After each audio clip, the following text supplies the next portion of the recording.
नमस्कार and welcome to study I Q my dear friends. मैं हूं Prashant Mavani. I hope you all are good. आज 30 मई 2020 है और दिन है सैटरडे। दिन की शुरुआत करेंगे जॉन एफ कैनेडी के एक कोट के साथ। Man is still the most extra ordinary computer of all. ये बात सच है। ये बात इसलिए सच है क्योंकि जहाँ तक हमें पता है, जहाँ तक इंसानों को, ह्यूमैनिटी को पता है, हम इस प्लेनेट की बात करें, यूनिवर्स की बात को छोड़ देते हैं, लेकिन इस प्लेनेट की बात करें तो कुदरत ने अगर किसी लेटेस्ट टेक्नोलॉजी को, एक बहुत ही लेटेस्ट सुप्रीम टेक्नोलॉजी अगर कोई है तो वो है इंसानों का दिमाग। Our mind is one of the most advanced technology.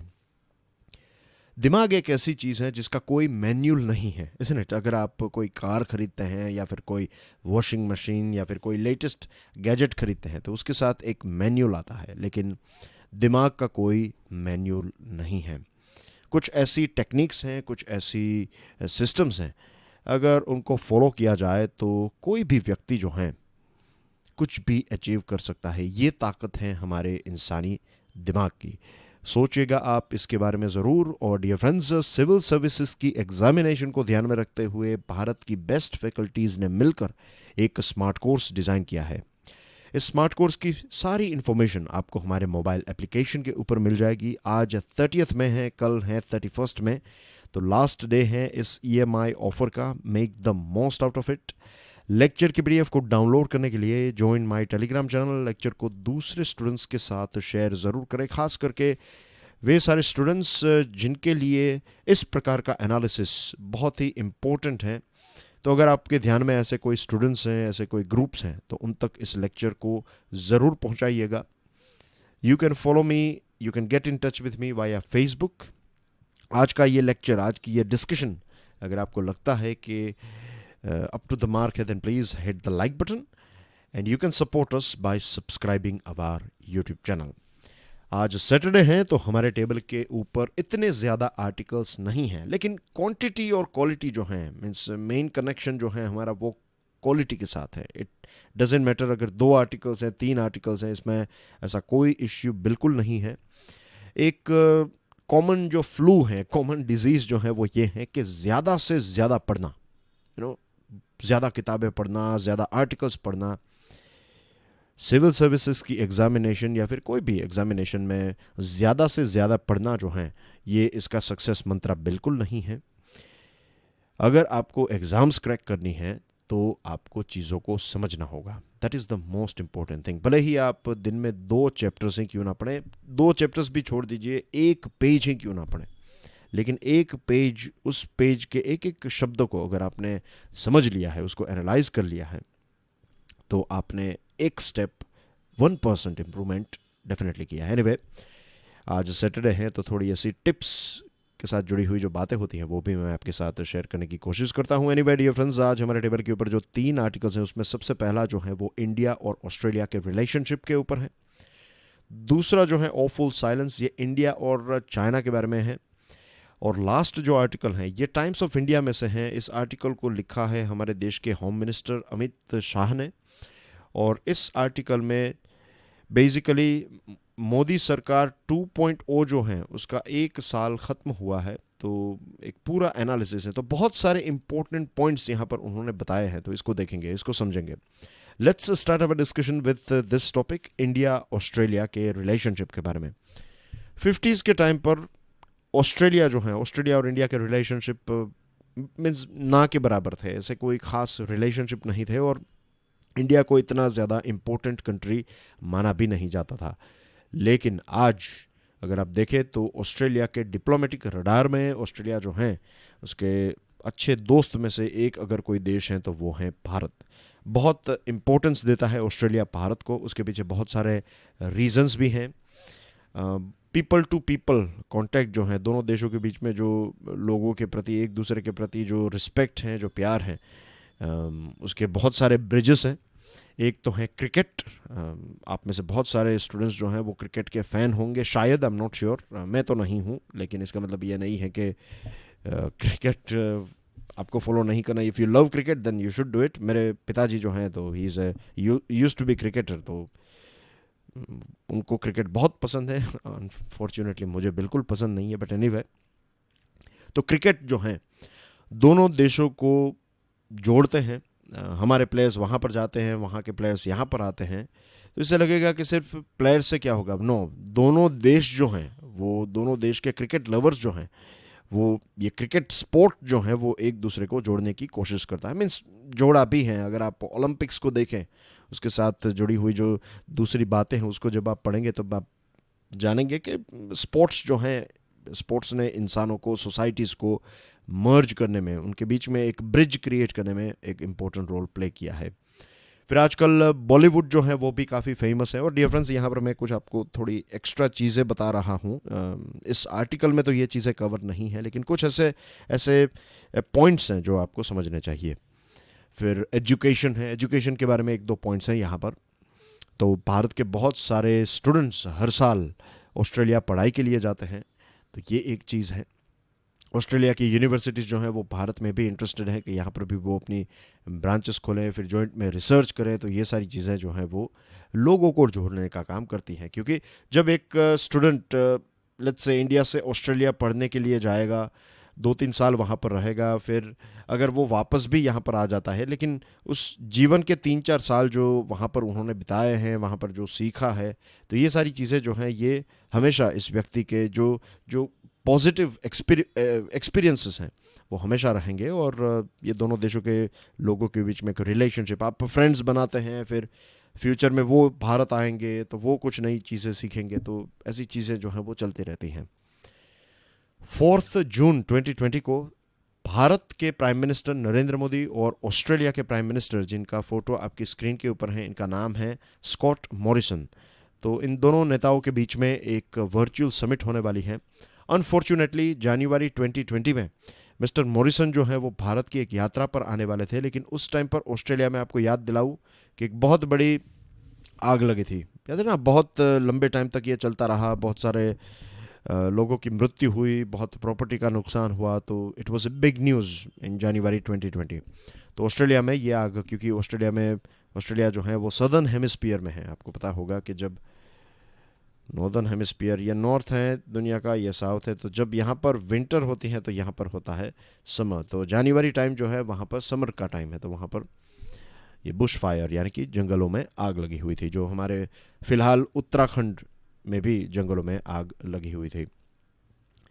तो इस चीज़ की वजह से वो जनवरी में नहीं आ पाए, उसके बाद आने वाले थे, लेकिन अब कोरोना वायरस की वजह से एक वर्चुअल समिट ही हमें करनी पड़ेगी। ऑस्ट्रेलिया का मैप आपकी स्क्रीन के ऊपर है। एक कॉन्टिनेंट है ऑस्ट्रेलिया, और दुनिया का सबसे बड़ा आइलैंड भी इसको कहा जाता है, राइट। तो ये रहा ऑस्ट्रेलिया आपकी स्क्रीन के ऊपर, डियर फ्रेंड्स। इसका कैपिटल जो है वो सिडनी नहीं है, इसका कैपिटल है कैनबेरा। ये रहा Canberra, as you can see. और यहाँ पर हैं तास्मन सी, ये सदर्न ओशियन है, ये रहा इंडियन ओशियन, और यहाँ पर हैं पैसिफिक ओशन। तो ऑस्ट्रेलिया एक ऐसा कॉन्टिनेंट है, या फिर एक ऐसा देश है, जिसके ईस्टर्न साइड पे आपको पैसिफिक ओशन देखने को मिलेगा, और वेस्टर्न साइड में आपको दिखेगा हिंद महासागर। और यही हिंद महासागर जो हैं वो ऑस्ट्रेलिया और इंडिया को कनेक्ट भी करते हैं, राइट। तो जब भी हम इंडियन ओशियन, जो हिंद महासागर है, उसकी सिक्योरिटी के बारे में बात करें, सिक्योरिटी के बारे में डिस्कशन करें, तो एक इम्पोर्टेंट प्लेयर इसमें है, वो हैं ऑस्ट्रेलिया। और 2-3 इंपॉर्टेंट पॉइंट्स को देखेंगे। कुछ जियोग्राफिकल चीज़ें आपको यहाँ पर बता दो। तो as you can see on your screen, ये है ट्रॉपिक ऑफ कैप्रिकॉर्न। तो ट्रॉपिक ऑफ कैप्रिकॉर्न लगभग ऑस्ट्रेलिया के मिडल में से पास होती हैं, as you can see here, right, लगभग। तो ये रही ट्रॉपिक ऑफ कैप्रिकॉर्न। तो ये चीज़, और जैसे मैंने आपको बताया कि सदर्न हेमिस्फीयर में ये देश हैं ऑस्ट्रेलिया। ओके, तो कुछ बेसिक जियोग्राफी की बात है। ऑफ कोर्स लेक्चर की पीडीएफ को डाउनलोड करने के बाद आप इस मैप को आराम से ऑब्जर्व कर सकते हैं। ज़्यादातर ऑस्ट्रेलिया के जो सिटीज़ हैं वो आप पाएंगे कि सी शोर पर हैं, यानी कि यहाँ पर एक समुद्र के साथ अपनी बॉर्डर शेयर करने वाले। ये डार्विन हैं, पर्थ हैं, तो ये सारे एडिलेड हैं, तो ये सारे मेलबोर्न एक्सेट्रा। तो ये सारे ओशियन या फिर जो समंदर है उसके साथ कोस्टल सिटीज़ हैं बेसिकली। मिस्टर मोदी जी 2014 में ऑस्ट्रेलिया गए थे, और 28 सालों के बाद कोई भारत के प्राइम मिनिस्टर वहाँ पर गए थे। लास्ट टाइम मिस्टर मोदी जो 2014 में गए, उससे पहले 1986 में गए थे राजीव गांधी साहब, और उसके बाद इतने 28 ईयर्स के बाद मिस्टर मोदी जब गए तो रिलेशनशिप को एक नया जीवन मिल गया, एक नई आप कह सकते हैं ऊर्जा मिल गई। बिजनेस लीडर्स को भी काफ़ी एक पॉजिटिव फीलिंग आई थी उस टाइम पर, और पॉजिटिव फीलिंग होपफुली आज भी बरकरार है। फिर बहुत सारी कॉमन चीज़ें भी हैं। एक तो corona virus, right, corona virus में मिलकर इसको फाइट करना। फिर इंडियन ओशियन की बात करें और दूसरे जो इश्यूज चल रहे हैं, तो चाइना का भी एक फैक्टर है। कुछ टाइम पहले मैंने आपको एक लाइन बताई थी, आपको याद होगा कि मैंने कहा था कि ऑस्ट्रेलिया एक बहुत ही हिम्मत वाला देश है कि ऑस्ट्रेलिया ने चाइना के ऊपर एक थरो इन्वेस्टिगेशन, ये जो कोरोना वायरस है उसमें एक थरो इन्वेस्टिगेशन होनी चाहिए, उसकी एक डिमांड जो है वो सबसे पहले as far as I know Australia ने रखी थी। उसके बाद ईयू ने भी इसमें साथ दिया, और लगभग 120 जितने देश जो हैं उन्होंने इसकी डिमांड की है। और एक आपको पता है वर्ल्ड हेल्थ ऑर्गेनाइजेशन की जो एक मीटिंग थी, तो उसमें इस रेजोल्यूशन को पास भी किया गया है। फिर वर्ल्ड हेल्थ ऑर्गेनाइजेशन का जो एक ख़राब प्रदर्शन रहा है इस कोरोना वायरस को टैकल करने में, तो ये भी दोनों देशों के लिए एक चिंता का विषय है। बहुत सारी चीज़ें ऐसी हैं जिसमें हमारे इंटरेस्ट्स और हमारे वैल्यूज़ जो हैं वो कन्वर्ज होते हैं। यानी कि बहुत सारी, जैसे कि चाइना का फैक्टर है, कोरोना वायरस फैक्टर है, WHO है, इंडियन ओशियन है, तो बहुत सारे ऐसे पॉइंट्स हैं जहाँ पर ये ऐसी चीज़ें, ये कॉमन चीज़ें हैं जहाँ पर दोनों देश इंटरेस्टेड हैं। फिर एक ग्रुप है जिसका नाम है क्वाड, राइट, क्वाड यानी कि क्वाड्रिलेटरल, यानी कि क्वाड यानी कि चार, फॉर एग्जांपल समझने के लिए, राइट। तो ये क्वाड जो है इसमें 4 देश हैं। एक हैं India, USA, Japan, and then you have Australia. तो ये 4 देश जो हैं वो मिलकर, ख़ास करके वो डायरेक्टली नहीं बताते हैं लेकिन इनडायरेक्टली उनका जो मेन लक्ष्य है वो है चाइना, कि चाइना को कैसे कंट्रोल में रखा जाए। चाइना अपनी जो एक हेजीमोनी जो हम कहते हैं, चाइना अपनी एक प्रकार से मसल फ्लेक्सिंग, एक दादागिरी जो है चाइना की, तो वो कंट्रोल में रहें। तो इसको लेकर ये 4 देशों ने मिलकर एक ग्रुप भी बनाया है, इसका नाम है क्वाड। फिर इंडिया और ऑस्ट्रेलिया जो हैं वो एक मल्टी लॉजिस्टिक्स सपोर्ट एग्रीमेंट भी है, कि हम एक दूसरे को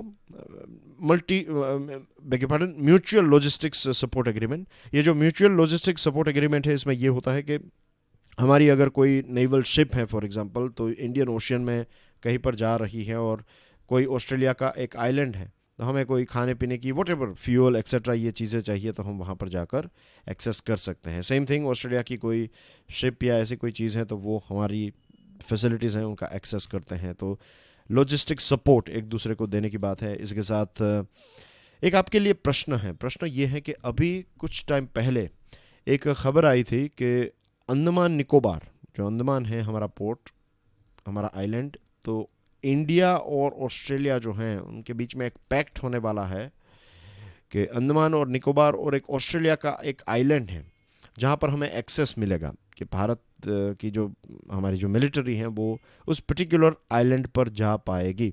तो ये जो ऑस्ट्रेलिया का आइलैंड है उसका नाम क्या है बताइए कमेंट सेक्शन में। आपको थोड़ी रिसर्च करनी पड़ेगी अगर आपको इसके बारे में पता नहीं है, लेकिन एक इम्पोर्टेंट प्रश्न बन सकता है। इसको लोकेट भी कीजिएगा कि एग्जैक्टली ये कहाँ पर आपको, इंडियन ओशियन में कहाँ पर ये आइलैंड आपको देखने को मिलेगा।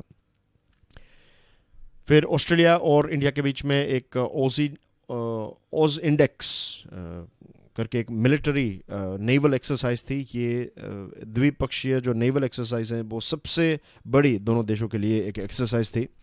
फिर ये भी बात है कि मालाबार एक्सरसाइज जो USA, इंडिया और जापान के बीच में होती है, तो इसमें भी ऑस्ट्रेलिया को परमानेंटली इंक्लूड किया जाए। तो ये जो मालाबार एक्सरसाइज है तो वो क्वाड को भी बहुत सपोर्ट करेगी। फिर दोनों देशों के बीच में 2+2 जो सेक्रेटरी लेवल की मीटिंग है, जिसमें भारत के डिफेंस सेक्रेटरी, फॉरेन सेक्रेटरी और ऑस्ट्रेलिया के डिफेंस और फॉरेन सेक्रेटरी मिलकर डिस्कशन करते हैं। तो अब इसको एक और लेवल ऊपर ले जाएं और इसमें फॉरेन और डिफेंस मिनिस्टर्स, तो 2+2 जो फॉर्मेट है उसको भी शायद एक ग्रीन सिग्नल मिल जाएगा इस 4 जून की मीटिंग में। हेल्थ की बात करें तो मैंने कोरोना वायरस के बारे में आपको बताया। फूड है, फूड के बारे में एक इंटरेस्टिंग पॉइंट आपको बताऊंगा। एजुकेशन भी मैंने कवर कर लिया है। हेल्थ की बात करें तो आज ऑस्ट्रेलिया की जो जंग है कोविड-19 के खिलाफ, तो वहाँ पर भारत के ओरिजिन यानी कि इंडियन ओरिजिन के 2 डॉक्टर्स हैं वहाँ पर। एक हैं क्षितिज कपूर और दूसरे हैं एस वसान।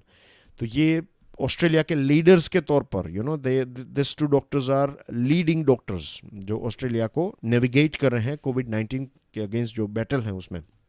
तो ये इंडिया और ऑस्ट्रेलिया के रिलेशनशिप का एक बहुत ही इंपॉर्टेंट पिलर है। और आपकी स्क्रीन के ऊपर जो तस्वीर है, इनका नाम है एंथोनी प्राट। एंथोनी प्राट जो है ये प्राट इंडस्ट्रीज़ के मालिक हैं, ऑस्ट्रेलिया के one of the richest businessman हैं। और इन्होंने ये जो इंडिया ऑस्ट्रेलिया या फिर ऑस्ट्रेलिया इंडिया लीडरशिप डायलॉग है, तो उसको काफ़ी सपोर्ट करने वाले व्यक्ति हैं। और उनका कहना यह है कि direct to consumer DTC CPG consumer packed goods, खास करके खाने पीने की चीज़ें जो हैं, ये ग्लोबल सप्लाई चेन में एक बहुत ही इंपॉर्टेंट रोल प्ले कर सकती हैं। तो इसमें दोनों देश मिलकर काम कर सकते हैं। तो ये था overall analysis of India and Australia. फिर डियर फ्रेंड्स, बात करते हैं इंडिया और चाइना के बारे में। वैसे कल भी हमने इंडिया और चाइना के बारे में बातचीत की थी, 3-4 दिन पहले भी हमने इसके बारे में बातचीत की थी। आज एक न्यूज़ आइटम भी है, इंपॉर्टेंट न्यूज़ आइटम है जो इसी टॉपिक के साथ जुड़ी हुई है। तो सबसे पहले तो इस एडिटोरियल को समझ लेते हैं, ऑफुल साइलेंस। दोनों देशों के बीच में ये जो स्टैंड ऑफ है, अब इस स्टैंड ऑफ को ये बताया जाता है कि अगर आप नंबर्स के हिसाब से देखें, जिस प्रकार से एग्रेशन हमें देखने को मिल रहा है और number of points of conflict जो हैं, तो ये दिखाता है कि चाइना की एक बहुत बड़ी साजिश जो है कहीं ना कहीं इसमें पीछे चल रही है, ऐसा इस एडिटोरियल का कहना है। एक और चीज़ है कि दोनों देशों की सरकारों ने कोई भी ऐसे एग्रेसिव स्टेटमेंट्स नहीं दिए हैं। दोनों ने बहुत ही सोबर तरीके से सो फार परफॉर्म किया है। और गुड न्यूज़ ये भी है कि दोनों देशों के बीच में जो ग्रास रूट लेवल की बात करें, तो कमांडर लेवल जो हैं, जो आर्मी लेवल है, तो उसमें बातचीत भी हो रही है। अभी यूएसए ने एक ऑफर की थी, जो हमने न्यूज़ आइटम में देखा था कि यूएसए जो है वो एज ए मीडिएटर दोनों देशों के बीच में रह सकता है। लेकिन as we all know, China और यूएसए के बीच में भी रिलेशनशिप काफ़ी ख़राब है। तो इसमें भारत और चाइना के बीच में बॉर्डर इश्यू को लेकर हम यूएसए को एंट्री क्यों दें। फिर एक बार आपने यहाँ पर एंट्री दे दी, फिर उसको बाहर निकालना जो है वो भी नियरली इम्पॉसिबल हो जाएगा। अगेन यूएसए और माफ़ कीजिएगा, इंडिया और चाइना के बीच में रिलेशनशिप भी वैसे देखा जाए तो काफ़ी अच्छे हैं। मैंने आपको कुछ दिन पहले बताया था कि एक डिफरेंस है, राइट। पाकिस्तान और चाइना के साथ जो हमारा रिलेशनशिप है उसमें बहुत बड़ा डिफरेंस है। यहाँ पर बॉर्डर इश्यू नंबर 1 प्रायोरिटी है, राइट। पाकिस्तान जो है वो कश्मीर कश्मीर कश्मीर ही बोलते रहता है, और उसके बाद दूसरे सारे रिलेशनशिप जो हैं, trade, investment, research, education etcetera, cultural relationship, ये सारी चीज़ें जो हैं वो बैक बेंचेस पर हैं। यहाँ पर क्या किया हमने, बॉर्डर इश्यू को लास्ट बेंच पर भेज दिया है इंडिया चाइना के रिलेशनशिप में, और trade, investment, people to people contact, इन सारी चीज़ों को बहुत इंपॉर्टेंस दिया। तो एक डिफरेंस है दोनों देशों का। मीन्स हमारा जो चाइना के साथ रिलेशनशिप है इतना भी ख़राब नहीं है, भले ही प्रॉब्लम्स चलते रहते हैं। और जैसे मैंने आपको इससे पहले भी बताया है कि नेबर्स के बीच में छोटे बड़े प्रॉब्लम्स जो हैं वो तो होते रहते हैं, लेकिन थोड़े थोड़े डिफरेंसेस जो हैं उनको हमें एक डिस्प्यूट का फॉर्म नहीं देना चाहिए। और शायद दोनों देश जो हैं वो यही कोशिश कर रहे हैं। तो थर्ड पार्टी का कोई सवाल ही नहीं है, राइट। बायलैटरल यानी कि द्विपक्षीय लेवल पर ही हम इस प्रॉब्लम को सॉल्व ईजिली कर पाएंगे। फिलहाल फर्स्ट प्रायोरिटी यही है कि जल्द से जल्द इस स्टैंड ऑफ को ख़त्म किया जाए, और भारत का जो इंफ्रास्ट्रक्चर है वो भारत बनाएगा। चाइना ने ऑलरेडी इस इंफ्रास्ट्रक्चर को बना लिया है, लेकिन फिर भी यहाँ पर 3 ऐसी चीज़ें बताई जाती हैं कि 3 ऐसे एम्स चाइना के हो सकते हैं। एक तो ये है कि कोरोना वायरस की वजह से जो चाइना के ऊपर ब्लेम है और प्रेशर बढ़ता जा रहा है, तो अपने लोगों का ध्यान जो है वो दूसरी तरफ अट्रैक्ट करने के लिए शायद चाइना ने ये किया हो। सेकंड थिंग कि खुद ने इंफ्रास्ट्रक्चर जो है वो यहाँ पर क्रिएट कर लिया बॉर्डर के पास, अब भारत बना रहा है, तो उसको लेकर चाइना थोड़ा परेशान है या फिर बाधाएं खड़ी करना चाहता है। तो ये भी एक प्रकार की टैक्टिक हो सकती है। और थर्ड जो है वो है geographical vulnerabilities, right, to remind New Delhi of its geographical vulnerabilities as it contemplates a closer maritime relationship in Indo Pacific with USA. जो मैंने आपको बताया कि क्वाड हैं, यूएसए, जापान, ऑस्ट्रेलिया के साथ मिलकर डायरेक्टली इनडायरेक्टली जो चाइना को बीच में रखा है, मीन्स चाइना जो को मैग्नीफाइंग ग्लास में रखा है, तो उसको लेकर शायद एक सिग्नल एक टैक्टिक हो चाइना की। तो ये कुछ 3 ऐसे असेसमेंट इसमें से बन सकते हैं। अब बात करते हैं, अमित शाह ने एक आर्टिकल लिखा है। देखिए, अगर वो बीजेपी के लीडर के तौर पर आर्टिकल लिखते तो शायद नहीं, चांसेस बहुत ज़्यादा होते कि मैं उस आर्टिकल को डिस्कस ही नहीं करता, क्योंकि ऐसे पॉलिटिकल आर्टिकल्स जो होते हैं, पॉलिटिकल इन द सेंस के किसी नेता ने लिखा आर्टिकल, किसी पार्टी के नेता ने, तो मैं उसको डिस्कस नहीं करता हूँ, क्योंकि उसमें ज़्यादातर हमें बायस्ड चीज़ें ही, एक तरफी चीज़ें ही देखने को मिलती हैं। यहाँ पर जो आर्टिकल लिखा है वो आर्टिकल लिखा है हमारे देश के होम मिनिस्टर ने। और इससे पहले भी मैंने आपको बताया है कि आपकी प्रिपरेशन के लिए, चाहे आपको बीजेपी पसंद हो या ना हो, चाहे आपको कांग्रेस पसंद हो ना हो, या फिर कोई भी XYZ पार्टी के आप फॉलोवर हो ना हो, इट डजेंट मैटर, आपको यहाँ पर एक स्टूडेंट के तौर पर इस आर्टिकल को, ऐसे आर्टिकल्स को, किसी भी यूनियन मिनिस्टर ने अगर आर्टिकल लिखा है, आपके राज्य के किसी मिनिस्टर ने आर्टिकल लिखा है, तो आपको उसको एटलीस्ट एक बार तो पढ़ना ही चाहिए, क्योंकि उसमें आपको बहुत सारे पॉइंट्स मिल जाएंगे। क्योंकि यहाँ पर ऑफ कोर्स एक पॉलिटिकल टच तो होगा ही, एक टच होगा, लेकिन ज़्यादातर चीज़ें जो हैं वो ऑफिशियल ही होगी। तो बहुत सारी चीज़ें रिवाइज हो जाती है ऐसे आर्टिकल्स में, राइट। तो इसीलिए मैंने इस आर्टिकल को ऑन बोर्ड लिया है। फिर ऐसा ना हो कि आपको ये लगे कि मैं किसी एक पॉलिटिकल पार्टी को यहाँ पर सपोर्ट कर रहा हूँ। ऑफ कोर्स ऐसा कुछ भी नहीं है, बट एनीवे परसेप्शन जो है वो आपके ऊपर है। Okay, development journey of India, खास करके इस आर्टिकल को इसलिए लिखा गया है क्योंकि मोदी 1.0 जो हैं, उसके बाद मोदी 2.0 जो हैं, इसका फर्स्ट ईयर कंप्लीट हुआ है। तो पिछले 6 सालों से हमारे देश के प्राइम मिनिस्टर अगर कोई हैं तो वो हैं नरेंद्र मोदी साहब। कुछ ऐसे पॉइंट्स हैं जिसके साथ आई थिंक मैं एग्री करता हूं, जैसा कि एबिलिटी टू रीच टारगेट्स, और एग्जांपल देना चाहूँगा रोड कंस्ट्रक्शन और इंफ्रास्ट्रक्चर की। बहुत सारे टारगेट मीन्स, पहले क्या हमारी कैपेसिटी थी, एक दिन में कुछ 1 किलोमीटर या फिर उससे भी कम की एवरेज थी। आज 30 किलोमीटर समवेयर अराउंड वहाँ तक हम पहुँच गए हैं पर डे की एवरेज, इतना हम कंस्ट्रक्ट कर लेते हैं।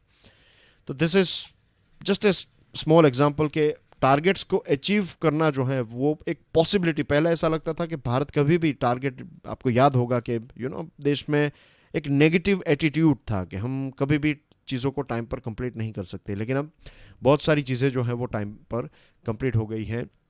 स्पेस भी एक एग्जांपल है, स्पेस में जो अलग अलग मिशन हमने किए हैं, तो ये भी एक एग्जांपल है। एक टाइम था जब भारत की इकोनॉमी को फ्रेजाइल 5 में रखा जाता था, लेकिन आज भारत जो है वो दुनिया की 5th लार्जेस्ट इकोनॉमी बन चुका है।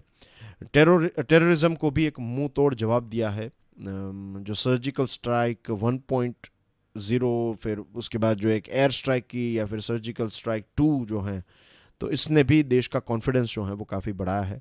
सैनिटेशन के बारे में ऑफ कोर्स मैं ऐसा नहीं कहता कि हमारा देश कंप्लीटली क्लीन हो गया है, लेकिन अवेयरनेस जो है वो डेफिनेटली हुई है। मैंने बहुत सारे ऐसे लोगों को देखा था जो बिस्किट या फिर वॉटेवर जो रैपर्स हैं उनको रोड पर फेंक देते थे, आज वो लोग जो हैं वो डस्टबिन को ढूंढते हैं। तो ये एक बदलाव तो हमें देखने को मिला है। गवर्नमेंट ने काफ़ी एडवर्टीजमेंट भी की स्वच्छ भारत अभियान की। किसानों का जीवन आज भी, मैं नहीं कहूँगा कि इतना ज़्यादा इम्प्रूव हुआ है, आज भी उनके प्रॉब्लम्स बहुत ज़्यादा हैं, लेकिन अभी जो फ़िलहाल रिफॉर्म्स किए हैं कुछ दिनों पहले, अगर उन रिफॉर्म्स को इम्प्लीमेंट किया जाता है और अल्टरनेटिव इंडस्ट्रीज सर्विसेज में जॉब्स क्रिएट की जाती हैं, तो किसानों का जीवन जो है वो बदल सकता है, लेकिन it all depends on implementation. फिर चैलेंजेस को अपॉर्चुनिटी में कन्वर्ट करना, यहाँ पर थोड़ी एक पॉलिटिकल ये बात हो गई ना, I live it on you guys, आप सोचिए कि क्या ये सच है गलत है। फिर एक आर्टिकल 370 और 35A का जो एक लंबे टाइम से जो इश्यू चल रहा था जम्मू एंड कश्मीर का, तो वो सॉर्ट आउट हो गया है।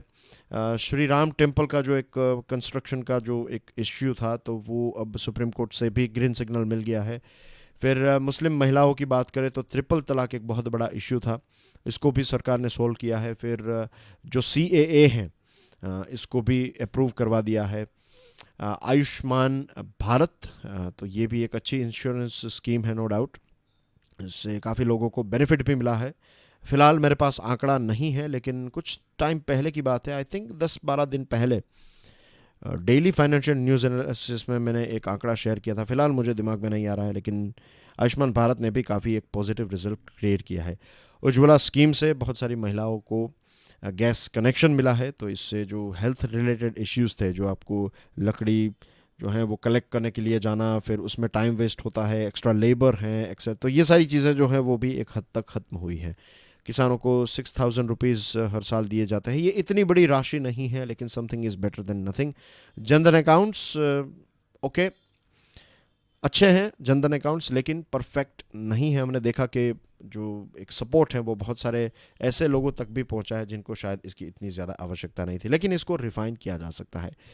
अमित शाह ये भी लिखते हैं कि बहुत सारे इंपॉर्टेंट बिल्स जो हैं वो दोनों हाउसेस ने पास किए राज्यसभा में, जहां पर बीजेपी की मेजोरिटी नहीं है, वहां पर भी कुछ बहुत सारे इंपॉर्टेंट बिल्स पास हुए हैं। फिर टेररिज्म को कंट्रोल करने के लिए यूएपीए और एनआईए एक्ट। वर्ल्ड वाइड अगर देखें तो भारत की इमेज काफ़ी इम्प्रूव हुई है, इसके साथ हम एग्री कर सकते हैं। FDI in civil aviation, corporate tax को कम किया, ये एक पॉजिटिव पॉइंट था।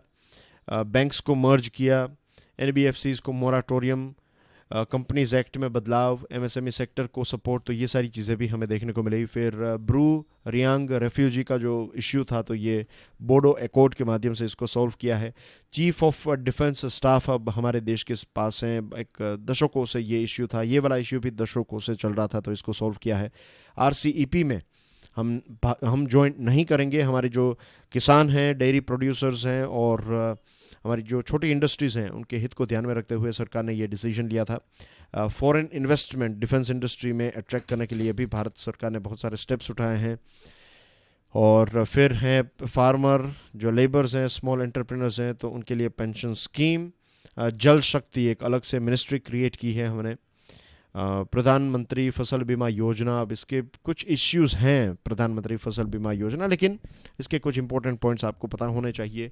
उज्ज्वला के बारे में बता दिया। इसी प्रकार से एक है सौभाग्य योजना, MSP minimum support price 1.5 times, ये भी अच्छी बात है नो डाउट, लेकिन इसमें भी हमें ये जो भी हम चीज़ें बता यहाँ पर डिस्कस कर रहा हूँ, इसको 100% परफेक्ट मत समझ लीजिएगा।